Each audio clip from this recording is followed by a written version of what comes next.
বিদায়ী বছরে আইরিশদের one day series হারিয়ে সরাসরি বিশ্বকাপে খেলার রাস্তাটা সহজ করে রেখেছে বাংলাদেশের নারীরা।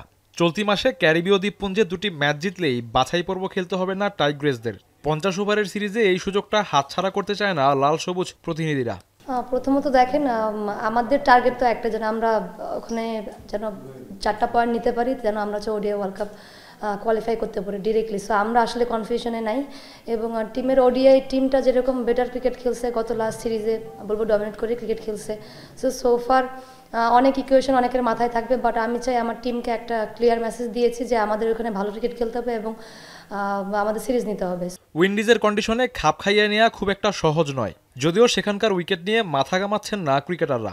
রান প্রসবা উইকেট হওয়ায় নিজ দলের ব্যাটারদের নিয়ে আশাবাদী বাংলাদেশ অধিনায়ক।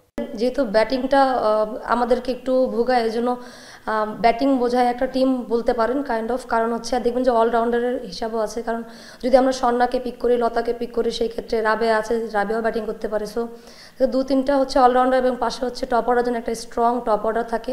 কারণ রান যখন করতে পারি তখন দেখা যাচ্ছে যে ম্যাচগুলো জেতার সম্ভাবনা বেড়ে যায়। রান না করলে আসলে অনেক সহজ ম্যাচও হেরে যায়। সো সেই ক্ষেত্র থেকে ব্যাটিংটা এগিয়ে রাখবো। র্যাঙ্কিং বিবেচনায় ওয়ানডেতে এগিয়ে থাকলেও টি-20তে ক্যারিবিয়ানদের চেয়ে পিছিয়ে বাংলাদেশ।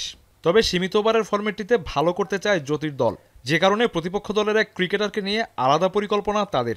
ও হচ্ছে টিমের জন্য অনেক ভাইটাল একটা প্লেয়ার, এবং ওর উপরে অনেকখানি রিলাই করে টিম। সো সেই ক্ষেত্রে ওর উইকেট অনেক বেশি ভ্যালিড। সো তাকে যত আর্লি নেওয়া যায়, কারণ ডটিন বলবো যে ওয়ার্ল্ডের সেরা একটা ব্যাটারের ভিতরে একজন, যে সেট হয়ে গেলে অনেক বেশি ডেঞ্জারাস। উইন্ডিজে 3টি করে ওয়ানডে ও টি-20 ম্যাচ খেলতে সোমবার ঢাকা ছাড়বে বাংলাদেশ দল। সেন্ট কিটসে 19 জানুয়ারি শুরু 50 ওভারের 3 ম্যাচ সিরিজ। এসকে শাওন, এখন ঢাকা।